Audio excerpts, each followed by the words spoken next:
Imagine spending 8 years as the most powerful person on Earth, leaving the job with your dignity fully intact, walking out of the White House with an approval rating that your successor would spend the next 9 years dreaming about, and then watching that successor spend nearly a decade, publicly, obsessively, relentlessly, trying to drag your name through every accusation he could find. Now imagine responding to all of it by simply describing the man, not insulting him, not threatening him, just describing him, accurately, calmly, in front of a live audience, and watching it destroy him more completely than any insult ever could. The accusation pattern started early and never stopped accelerating. Wiretapping, spying on a campaign, treason, sedition, leader of the gang, papers signed, caught directly. The language always sounds official. The specific vocabulary of someone who wants the charges to feel documented, even when no documentation exists. Irrefutable proof. Thousands of additional documents are coming. The words pile up across years of interviews and posts and rallies and press briefings until they become a kind of background noise, so constant and so consistently unverified that most people stopped counting the specific accusations somewhere around the 5th or 6th year. But count them, because the accumulation tells a story that the individual moments cannot. A sitting president, then a former president, then a candidate again, then a sitting president again. And through all of it, through every transition, every legal battle, every election cycle, every news crisis that demanded attention, one name kept appearing. One predecessor kept getting pulled back into the frame. One man kept being described, in the specific language of criminal accusation, as the origin point of everything that had gone wrong. Barack Hussein Obama. Have you heard of him? The name was delivered with that particular emphasis. That specific pause between the syllables. The tone of someone presenting evidence to a jury that has already been seated for years. The rally in question was not unusual, not in the sense that anything about it stood out as different from the dozens that had come before it. The crowd was large. The energy was high. The grievances were familiar, delivered in the familiar rhythm of a man who has been performing this particular set of material for so long that the audience knows when to cheer before the sentence is finished. They caught President Obama. He's guilty. This was treason. Every word you can think of. The crowd responded on cue.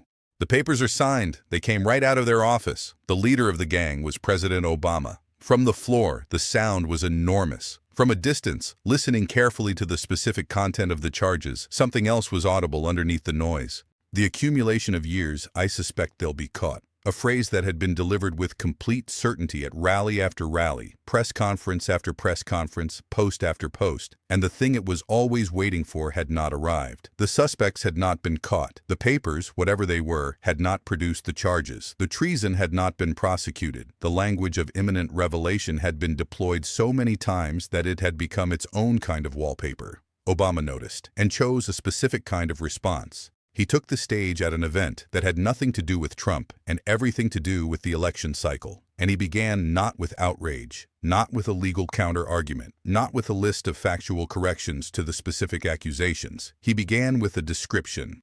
"Here's a 78-year-old billionaire," he said, in the unhurried tone of someone sharing an observation rather than mounting an attack, "who has not stopped whining about his problems since he rode down that golden escalator 9 years ago." The crowd responded. Obama continued without waiting. "When he's not complaining, he's trying to sell you something. Gold sneakers, a $100,000 watch, supposedly Swiss-made, but nobody in Switzerland seems to know exactly where it was made. A Trump Bible, Word of God, Donald Trump edition. His name is right there next to Matthew and Luke." He paused. "I'll give you one guess where those Bibles are made." The laughter rolled through the room in waves, the specific kind of laughter that happens when recognition and absurdity arrive at the same moment. But Obama was not done. He had not yet delivered the piece that would move past laughter into something sharper. It has been a constant stream of gripes and grievances, and that stream has actually been getting worse. He looked out at the audience. "The other day, I heard someone compare this to the neighbor who keeps running his leaf blower outside your window every minute of every day." The room did not just laugh, it exhaled. The collective relief of an audience that had been handed the exact image it needed. Not a policy argument, not a historical counterclaim, not a legal rebuttal. Just a precise, domestic, utterly accurate description of what the last 9 years had felt like from the outside. But Obama was not there simply to be funny. He shifted gears the way the best communicators shift, without announcing it, without changing his register, moving from the image that made people laugh into the argument that made them think.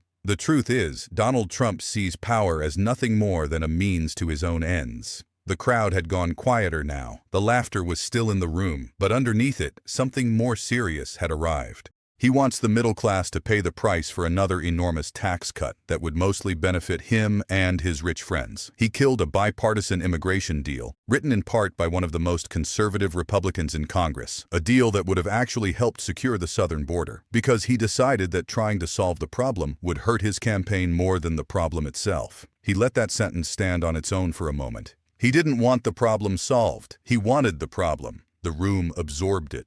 Obama looked out at the faces watching him. Those extreme views were not in my White House. I wasn't embracing them. I wasn't empowering them. I wasn't putting the weight of the United States government behind them. And when the weight of the United States government gets placed behind extremist views, that is when we have a genuine problem. There was no punchline at the end of that, no callback, no release valve. Just the statement, standing in the air, asking the audience to sit with it. Trump could have ignored all of it. He could have stayed quiet, allowed the speech to run its news cycle, and dissolve into the background the way most speeches do. He could have made the calculation, which his advisors had presumably made before him on multiple occasions, that responding to Obama only extended the conversation and elevated the critique. Instead, he shared a video, an AI-generated video, posted to Truth Social from the official account of the sitting president. In a brief segment of the video, Barack Obama and Michelle Obama were depicted with their faces digitally superimposed onto the bodies of monkeys. Democratic leaders described it as crossing a dangerous line. Republican leaders, for the most part, were quiet. The White House did not issue a clarification. This was not the first such image. The previous year, a separate AI-generated video had depicted Obama being arrested, handcuffed, processed, removed from public life in the specific visual language of criminal accountability for crimes that existed only in the posts that had been accumulating for 9 years. Obama's response to the images was not a press statement. It was not a legal threat. It was not a counterpost. It was a question delivered at a subsequent event in the tone of someone raising a genuinely interesting hypothetical. Imagine if I had done any of this. He looked at the audience. Let the silence breathe for exactly the right amount of time. Imagine if I had pulled Fox News's credentials from the White House press corps. The audience started laughing. Obama raised a hand slightly. You're laughing, but that is what is happening. He did not mention the monkey images. He did not name the AI videos. He did not describe them, reference them, or give them the specific energy of direct acknowledgement. He simply held up the mirror of contrast, what his presidency had been, what the current one was, and trusted the audience to fill in the space between the two images with their own understanding. That choice was not accidental. It was the most precise possible response to someone who craves the attention that direct conflict provides. You do not fight an image by arguing with it. You fight it by standing next to something that makes the image look like what it is. Jimmy Kimmel had Obama on his show and asked him the question the audience had actually come to hear answered. Why did you leave us with him? Obama's face moved through several expressions in the span of about 2 seconds. Amusement, recognition, the very slight wince of a man who has asked himself this question before. I've got to follow the Constitution, he said, and Michelle's mandate. A pause. 8 years. Then we get out. Kimmel waited a beat, then held up a copy of Obama's book. It is quite a book. Very long.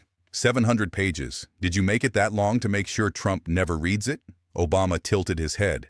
I don't think it would have had to be 700 pages. The audience understood the sentence before it finished. The laughter was the kind that happens when a joke does not need to be completed to land, when the audience can see exactly where the sentence is going, and the destination is funnier than anything that could have been said to get there. But here is the answer to the question that sits underneath all of it. Not the policy differences, not the competing visions of governance, not the specific accusations of treason and sedition and gang leadership that have been cycling through rally speeches for 9 years without ever producing an indictment. The answer is a Nobel Peace Prize. Obama got elected and they gave it to him for doing absolutely nothing. My election was a much more important election, delivered without a trace of self-awareness. Stated plainly in an interview, as if the logic was so obvious it barely needed articulation. Obama received a prize. Obama is respected. Obama left the job and the respect did not leave with him. People still listen to him, still fill rooms to hear him speak, still describe the years of his presidency, with all of their complications, all of their imperfections, all of the legitimate criticisms that could be and were leveled at specific policies and decisions, as a period when the sun came up reliably the morning after an election, when the transfer of power happened the way it was supposed to happen, when the office behaved like the office. That continuity of respect is the thing that cannot be taken by a post, cannot be undone by an accusation, cannot be destroyed by an AI-generated image or a late-night tweet or a rally speech that names a predecessor as the leader of a gang. Obama walked out of the White House and took the dignity with him. Trump has been trying to get it back ever since. When Obama spoke at that rally in the final stretch of the 2024 campaign, he delivered the line that ended up on every clip, every share, every screenshot posted in the following 48 hours. Not a policy argument, not a historical comparison, not a legal rebuttal to 9 years of treason accusations. Just a sentence, stated calmly, like a fact. Donald Trump is uniquely unqualified to be president. He did not raise his voice. He did not add emphasis. He did not perform the sentence the way a person performs something they want to be remembered. He said it the way a doctor states a diagnosis, without theater, without cruelty, without the pleasure of the takedown, just the assessment, delivered by someone who spent 8 years in that specific job and knows precisely what qualifications it requires. And that is why the attacks have never stopped. Because the one thing that cannot be managed, cannot be countered, cannot be neutralized by any number of posts or accusations or AI-generated arrest videos, is someone who does not need your approval, who is not trying to win your respect, who is not performing dignity, but simply has it, quietly, without effort, in a way that requires nothing from you and therefore cannot be taken by you. Trump told Obama to sit down. Obama described him, and 9 years of treason accusations have produced less damage to the man being accused than one sentence delivered in a calm voice to a room full of people who already knew it was true. Subscribe if you believe that the most devastating response to 9 years of noise is 2 minutes of quiet clarity. And turn on notifications, because the next chapter of this story is already being written, one late-night post at a time.